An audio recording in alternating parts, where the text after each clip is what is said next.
亲爱的朋友，大家好，我们来看一下3月13日星期五大盘日内的走势。这一天如果从整个盘形的回看，是走出了一个 always in short 的行情，但实际上呢，开盘时候是给了人不少牛趋势的希望的。首先是一个跳空高开，接下来是连续3根体积非常不错的阳线向上的突破，很快就被打压了下来，并且这一路都是一个向下一路突破的 always in short 的行情。我不知道大家有没有看周四我发的影片，大概意思就是在讲，在日线图中周一形成的那一根大阳线的低点有可能被再一次攻击，而一旦在那个位置的流动性和多单的止损点被扫干净之后，我们会迎来一个不错的反弹。所以我觉得今天在整个盘内虽然是一个 always in short 的行情，但是很可能在不久的将来扫清了这一部分的止损单之后，会迎来一个反弹。我们说回日内的走势，今天相对而言是比较好做的。首先是一个跳空高开之后的连续阳线，在前2根阳线的时候，大盘上下摆动了一下，形成比较犹豫的震荡区间。我们可以完全按照这一个区间的宽度向上翻1倍，做一个跟随单，因为我们看到第2根阳线的收盘点其实是突破了第1根阳线的高点的，加上这是一个高开的一个牛趋势，所以我们很容易拿到 major move 的点位，也就是我们系统给出的第1单稳稳的盈利。我们看到了一个双顶的形成。当然了，在这样的牛趋势里面，我们不到第一次与 EMA20 的互动之前，不要轻易说这里形成了主趋势反转，只是说我们不要再冒进我们的多单了，因为有可能我们会在更好的位置拿到多单的入场点，或者这就是一个主趋势反转。我们看到连续阴线的下降，下穿 EMA20， 如果第一次下穿你觉得这是暂时的，也是可以理解的，但是从这里一个上影线之后的下穿，这是一个有可能很高概率的主趋势反转单子的。不论我们是在第一次下穿 EMA20 的这根阴线的下方挂限价空单，还是在第2次价格回到 EMA20 之下的这个位置挂限价空单，都是可以得到不错的盈利的。另外，类似的入场点也有很多，比如说这根阴线的上影线也是一种向上反扑 EMA20 的一个趋势，但是连之前的 swing low 的高度没有达到，这里的一个 gap 和这里跟 EMA20 的 gap 可以让我们继续在这根 K 线的下方挂限价空单，与 EMA20 继续形成 gap， 同样可以挂限价空单。其实整个上半场我们都可以选择合适的位置进行做空处理，而当盘形渐渐变得犹豫，所谓犹豫就是影线逐步增加，阴阳线的交替变得频繁，而且阴阳线的体积也变得相对要小很多。这里我们其实就应该考虑把之前的空单做一个结算，不管之后是有继续下探还是如何。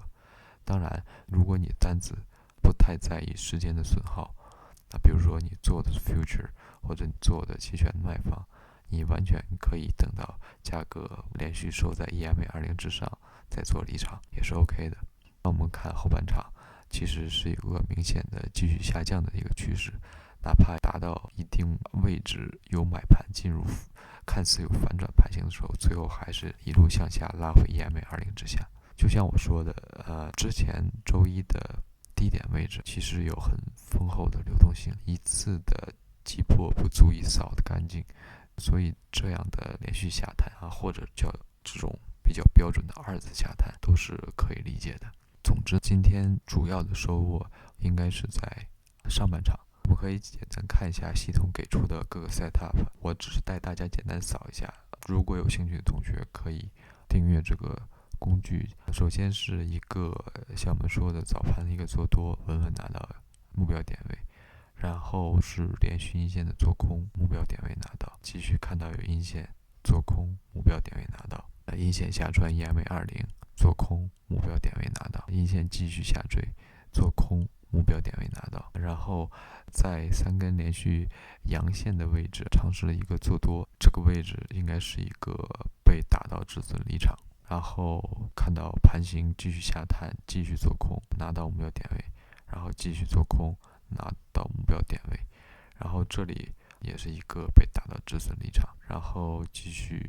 有一个向下的做空，差一点点达到目标点位离场，然后做空达到目标点位，做空达到目标点位，最后继续做空，在尾盘达到目标点位。我是不太建议在尾盘或做这么多频繁的交易的，我只是给大家简单说一下，如果你跟随这样的系统进行交易的话，多半是不会大亏损的。OK， 这就是对一个周五的日内的盘形的整体的一个回顾，没什么具体可讲，因为它是走出来一个单边的走势，所以我们就注意一下与 EMA20 的互动，就足以让你这一天赚的非常多了。我们看一下这个日线，我这一整周在谈论日线的时候呢，还是告诉大家长线的仓位不要乱动，因为它还是在一个震荡区间里进行反复摇摆。第一根，也就是说周一的那一根大阳线，像我说的，它就把这个价格的区间给拉出来了。想突破上边界，它会给你拉回；想突破下边界呢，它又会给你兜住。你看这两天，昨天和今天都收在了最低的大阴线。我们可以看看我的这个观点到底是被打脸，还是说得到验证。可能在下周的早些时候呢，我们会迎来一个技术性的反弹，因为这里不光是接近这一周整体的下沿，同样在已经长达15周的这个震荡区间中，已经非常接近下边界的区域了。一般这个时候，不管是消息面是如何驱动，希望在这里入手去买的人，始终要比卖的人欲望更强烈一些。当然，我们不排除有一些比较非常理的事件出现，但是我还是建议大家去努力拥抱一些高概率的事情。只要你的胜率上去了，你做单的感觉自然就会培养出来，而不是要靠一些高的盈亏比去赌一些非正常的大波动。所以还是那句话，我建议大家在长线的仓位上不要去乱动，短线的可以搏一个技术性的反弹。所谓技术性反弹，我觉得大家可以自己按自己的这个风险厌恶程度选择是暴露多大的敞口。如果你风险喜好比较高，喜欢高风险高回报的话，那么你的单腿去做看涨是可以接受的。如果比较保守的话，可以做一些期权卖方，卖也不一定说非得卖整个 put， 这样你会需要比较高的保证金。可以做一些 put spread 这样的售卖，目的是呢，认为价格不会走到更低的位置，卖出的时间呢，这个因人而异。不过是看这个技术反弹的位置，如果反弹的位置已经比较极限了，